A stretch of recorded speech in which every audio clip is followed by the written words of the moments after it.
उपस्थित हुए हैं हिंदी व्याकरण लेकर, तो 4 वर्ग चौथा से 10वां वर्ग तक के बच्चे इसमें पढ़ सकते हैं। ठीक है।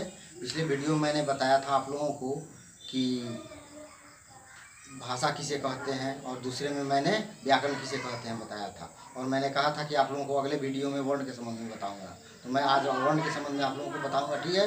सबसे पहले हम लोग जानेंगे कि वर्ण किसे कहते हैं। ठीक है। तो वर्ण की परिभाषा है कि वर्ण उस मूल ध्वनि को कहते हैं जिसके खंड या टुकड़े न हो। वर्ण किसे कहते हैं? वर्ण उस मूल ध्वनि को कहते हैं जिसके खंड या टुकड़े नहीं किए जा सकते हैं। जैसे अ, ई, उ, क, च, ट, त, प इत्यादि, ये सभी क्या है? मूल ध्वनि है। ठीक है। मूल ध्वनि है जिसको हम लोग वर्ण कहते हैं। ठीक है। अब रही बात कि ध्वनि किसे कहते हैं। अब ध्वनि जानेंगे तब ना हम लोग मूल ध्वनि को समझेंगे। इसलिए ध्वनि किसे कहते हैं, सबसे पहले हम लोग ध्वनि को जानेंगे। ठीक है। तो ध्वनि की परिभाषा है आप लोगों के लिए, भाषा की सबसे छोटी इकाई को ध्वनि कहते हैं। जैसे मैं बोल रहा हूँ, ध्वनि उत्पन्न कर रहा हूँ कि नहीं? ध्वनि उत्पन्न कर रहा हूँ, तो उस ध्वनि को क्या जी, जो मूल ध्वनि है, मैं जैसे कि मूल ध्वनि है उसको हम लोग उसको वर्ण कहते हैं। ठीक है। और जो भाषा की सबसे छोटी इकाई है उसे हम लोग ध्वनि कहते हैं। जैसे पानी में दो ध्वनियाँ मिली हुई है, पा और नी। ठीक है। यहाँ पा और नी, पा और नी, यहाँ दो ध्वनियाँ हैं, एक पा है और दूसरा नी है। ठीक है। यानी पानी, पा और नी दो ध्वनियाँ हैं।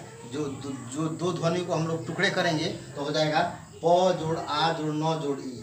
यानी क्या है? पानी में 4 वर्ण मिले हुए हैं। कौन कौन वर्ण मिले हुए हैं? प में आ मिला हुआ है, न में ई मिला हुआ है। ठीक है। तो पानी बना है। ठीक है। तो पानी में 4 वर्ण मिले हुए हैं, लेकिन ध्वनियाँ 2 ही हैं, पा और नी ध्वनियाँ 2 ही हैं। ठीक है। तो ध्वनि किसे कहते हैं आप लोग समझ गए। भाषा की सबसे छोटी इकाई को हम लोग ध्वनि कहते हैं। और वर्ण किसे कहते हैं? वर्ण उस मूल ध्वनि को जिनके खंड या टुकड़े नहीं किए जा सके। ठीक है। अब हम लोग समझेंगे कि वर्ण कितने प्रकार के होते हैं। ठीक है। वर्ण के प्रकार हम लोग देखेंगे। ठीक है।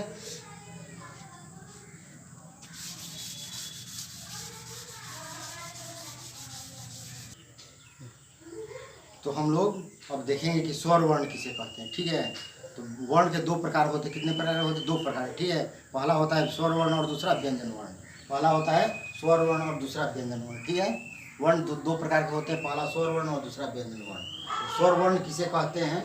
तो स्वर वर्ण जिन वर्णों के उच्चारण में वायु बिना किसी रुकावट या विघ्न बाधा के मुख से बाहर निकले उसे स्वर वर्ण कहते हैं। ठीक है। उसे क्या स्वर वर्ण? स्वर वर्ण किसे कहते हैं? जिन वर्णों के उच्चारण में, हम लोग वर्णों का उच्चारण करते हैं ना जी, जिन वर्णों के उच्चारण में वायु यानी हवा बिना कोई विघ्न बाधा के, बिना किसी रुकावट के, बिना किसी रगड़ के क्या जी बाहर निकले उसे स्वर वर्ण कहते हैं। जैसे अ के कहने से हम लोग मुंह को खोलते हैं, अ कहते हैं। ठीक है। इसमें कहीं विघ्न बाधा नहीं उत्पन्न हो रही है, रुकावट नहीं हो रहा है। ठीक है। आ, ई, उ, ए, ऐ, ओ और औ। री है, ए, ऐ, ओ और औ। ये 11 स्वर वर्ण है। ठीक है। कितने हैं स्वर वर्ण? स्वर वर्ण की संख्या 11 होती है। ठीक है। स्वर वर्ण की संख्या 11 होती है। ठीक है। स्वर वर्ण की संख्या 11 होती है। तो अब हम लोग देखेंगे व्यंजन वर्ण। तो व्यंजन वर्ण किसे कहते हैं? ठीक है। व्यंजन वर्ण का परिभाषा है आप लोगों के लिए कि जिन वर्णों का उच्चारण में वायु अन्य जगहों से रुक कर या रगड़ खाकर निकलती उसे व्यंजन वर्ण कहते हैं। अर्थात क्या है जी, व्यंजन वर्ण स्वर वर्णों की सहायता से बोली जाती है। ठीक है। यानी क्या है जी, जब हम लोग बोलते हैं तो क्या है जी, वायु कहीं ना कहीं से रुक कर हम लोगों के मुँह से निकलती है। ठीक है। रगड़ खाकर हम लोगों का जीभ है वह कहीं ना कहीं से सटती है और वो वायु रुक कर निकलती है, जिसे हम लोग व्यंजन वर्ण कहते हैं। जैसे क, च, ट, प, य, ज्ञ इत्यादि। ठीक है।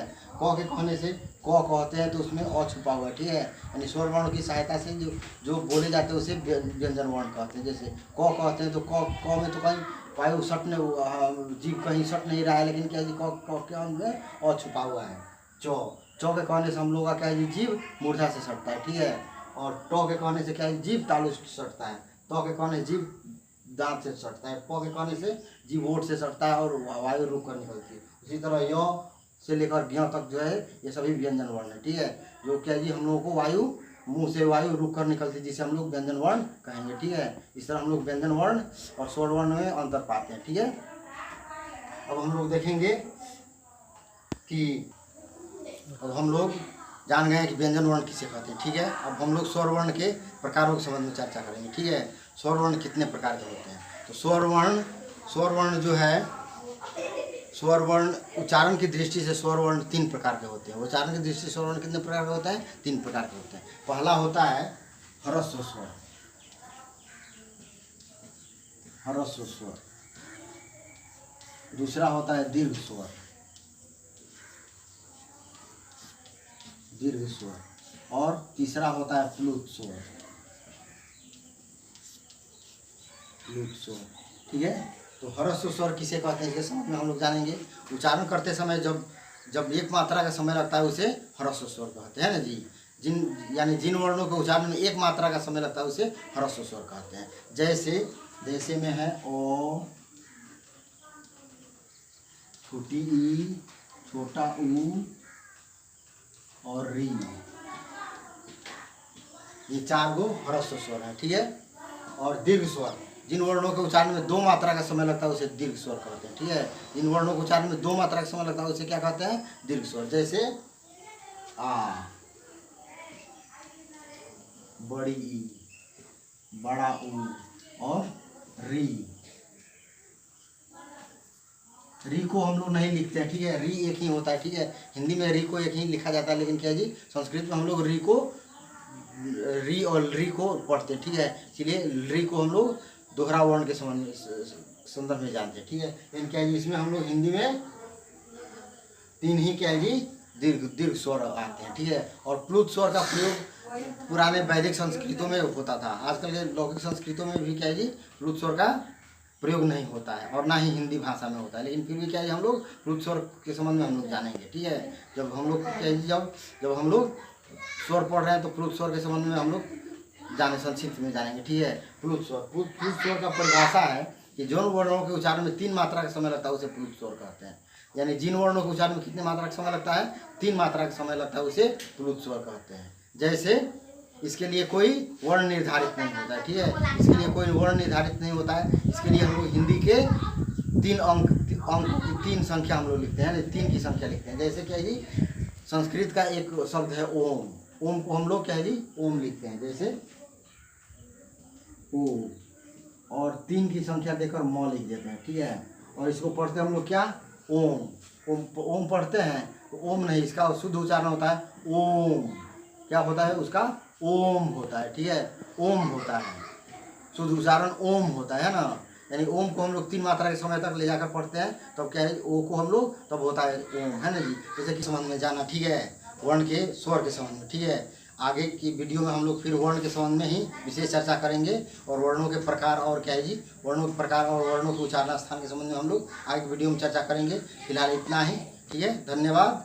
अब आप लोगों के लिए घर का काम है कि वर्ण किसे कहते हैं। ठीक है, और दूसरा वर्ण कितने प्रकार के होते हैं, इन 2 प्रश्नों का आप लोग उत्तर लिख कर लाएंगे। ठीक है, और वीडियो अच्छा लगे तो इसको लाइक और शेयर कीजिएगा अपने दोस्तों के पास। ठीक है, और इसे लाइक करना न भूलिएगा। ठीक है, मैं इन्हीं शब्दों के साथ अपना आज का वीडियो समाप्त करता हूँ। ठीक है, धन्यवाद।